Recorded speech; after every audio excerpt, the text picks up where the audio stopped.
Recently,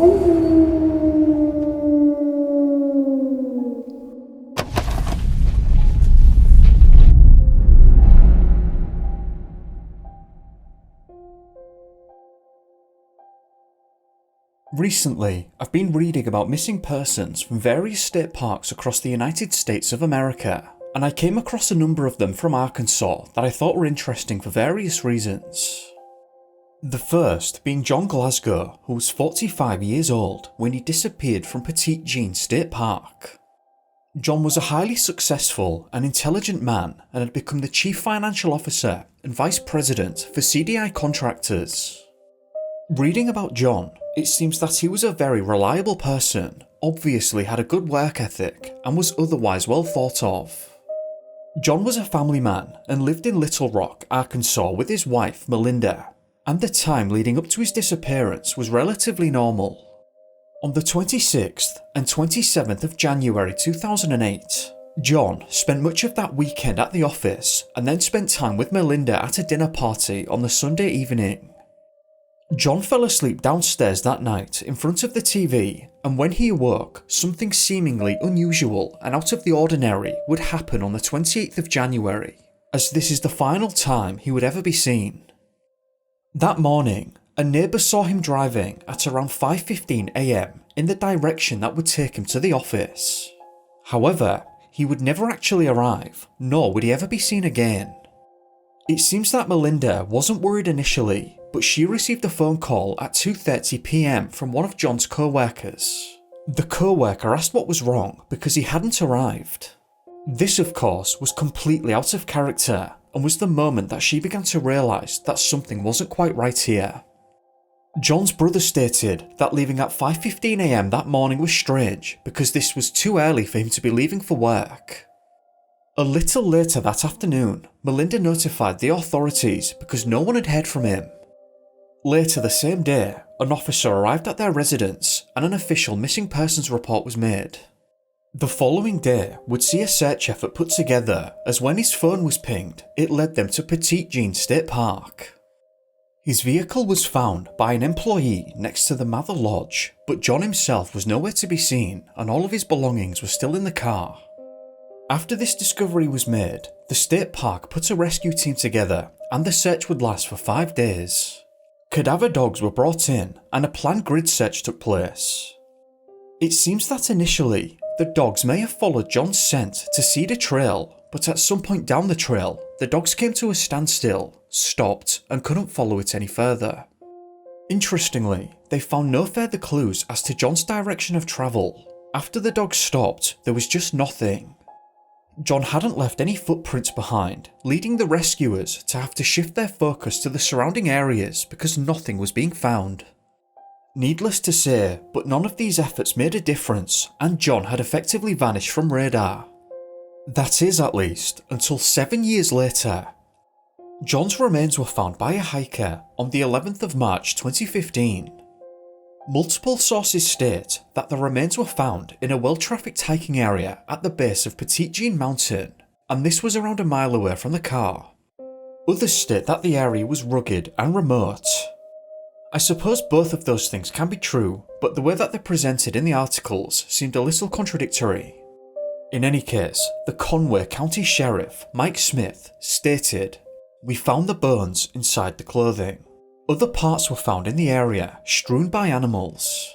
We are pretty sure we located nearly everything. We did find the bulk of the remains." The remains were found within a mile of where Glasgow's vehicle was last seen parked at the time of his disappearance. That mile, however, is as the crow flies and includes lengthy, boulder-laden steep trails. The hiker actually only found the skull. The rest of the body, including pieces of identification, were found around 200 yards south of the skull, on a rock within the clothing, while other pieces were scattered around. If this is in fact a popular hiking spot, then it's interesting it took so long to be uncovered. John's remains were then analysed and an official cause of passing couldn't be determined, and this created two camps of people. One side believes that something happened to John that morning in terms of some kind of third-party involvement, while others believe this may have been intentional. In the build-up to this incident, John's workplace was being externally audited, and this was something that increased his workload.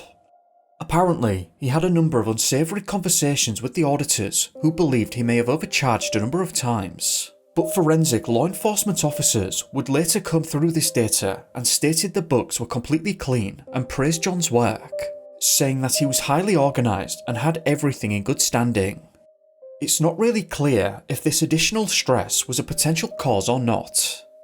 It certainly could be true that the extra stress led John out there to go for a hike and get some fresh air that morning before heading to work.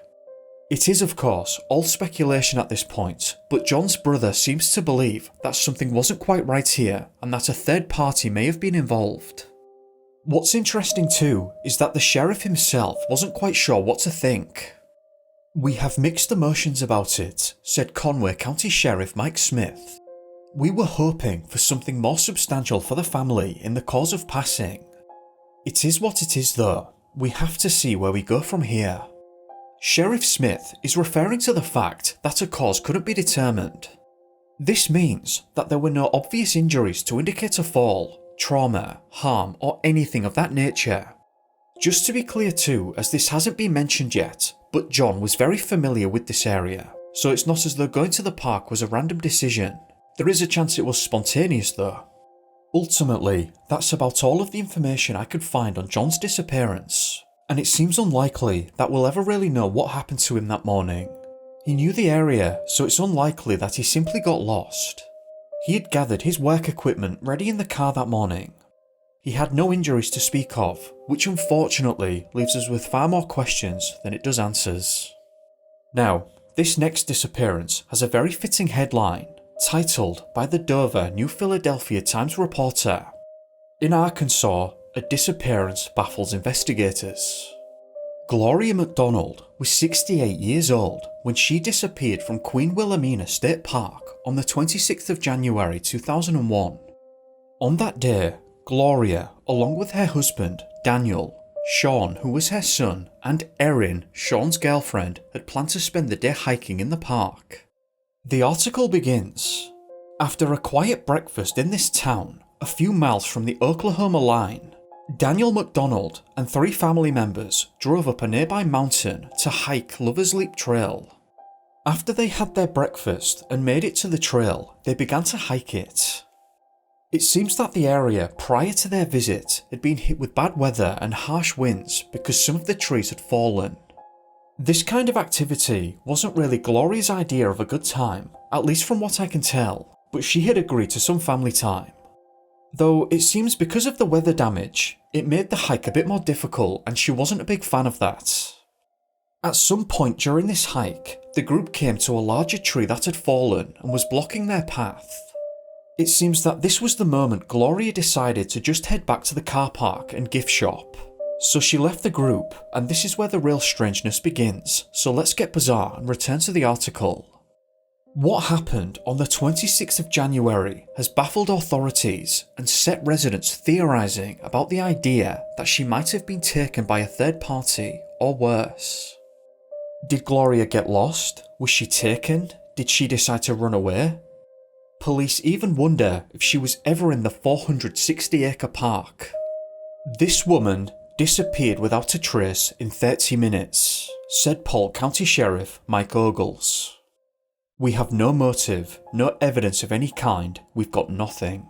So we have a situation here where the group had walked 250 yards along a reportedly obvious trail, but when Gloria decided to head back, something had gone completely awry. This set of circumstances confused the authorities so much that they began treating Daniel as a suspect. This is despite the fact that 3 people were with Gloria the very moment she decided to walk back. While not impossible, obviously this means that all 3 of them would have to be lying, including their son. Daniel complained to the authorities that they were wasting time instead of trying to find his wife. When this continued on, he demanded a polygraph test and he passed it. The day afterwards, the authorities brought search dogs down to the scene and they began looking, but they wouldn't find a trace. Nothing was left behind at all. There was no sign of a struggle. There were no signs to indicate that she'd left the trail, at least insofar as there were no footprints or anything of that nature. To make matters even stranger, Gloria was wearing a bright yellow jacket and had distinctive red hair, meaning at least in regards to the jacket, she was well visible and not someone that you wouldn't notice. The group said that they hadn't seen anyone else in the area that day and they were the only people on the trail.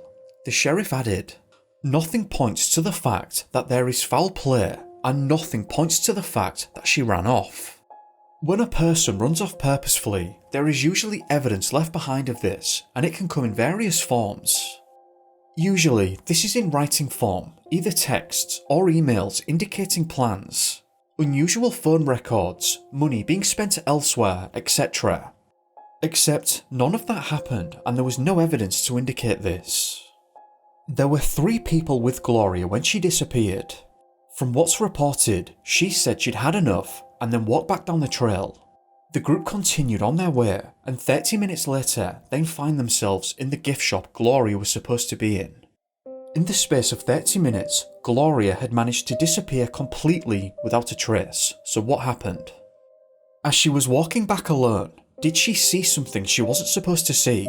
Did she see something that interested her and walked off into the woods? Did she simply lose her way?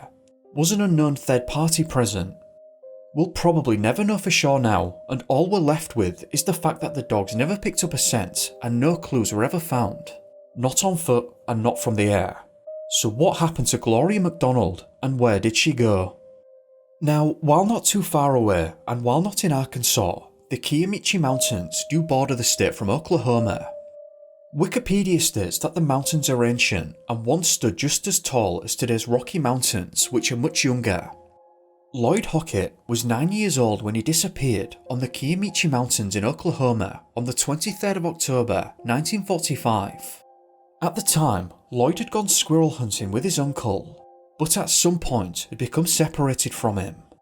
Specifically, the uncle would reveal that the pair had been resting at camp and he had heard a noise a short distance away that he believed to be a squirrel. He went to investigate this noise with the intention of hunting another squirrel, but when he returned to the camp a short time later, Lloyd was gone. The uncle shouted Lloyd's name repeatedly and desperately searched the area in vain, but Lloyd would never return his calls, nor did he seem to leave a trace. The uncle did attempt to indicate a direction of travel, but he couldn't identify any markers. He didn't see footprints or anything like that. The uncle had dogs with him for the hunt and was hoping they might be able to help find Lloyd, but they made no indication that they were aware of his scent or presence.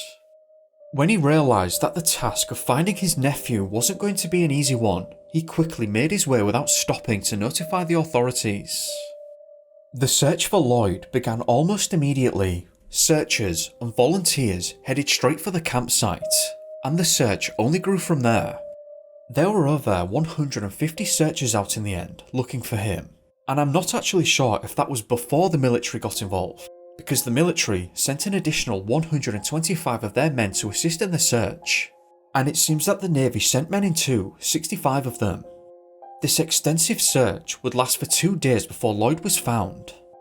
The State Highway Patrol reported today that Lloyd was found but passed away before he could be taken to a hospital. The patrol said 2 soldiers found Lloyd in a wooded area about 4 miles from the place he had disappeared Sunday while squirrel hunting with an uncle. This is interesting in and of itself because it doesn't actually make any sense at all as to why he left the camp in the first place. He did understand that he was supposed to stay put in these kinds of situations, but for one reason or another, he didn't. I suppose you could speculate that as the uncle was hunting the squirrel, this was obviously loud. If Lloyd had heard this, perhaps he was hoping to come over and see what was happening and then got lost. If that wasn't the reason, then it's not clear at all as to why he got up and left. Did something spook him, causing him to leave? This is something that can never be understood now, but for one reason or another, he went against what he was told to do and what he knew he should do. While we don't have specific times as to these events, it was described as a very short time that the uncle was away. I don't know what short means here. 5 minutes, 30 minutes, because in this context of leaving a 9-year-old alone in the wilderness, 30 minutes isn't really short.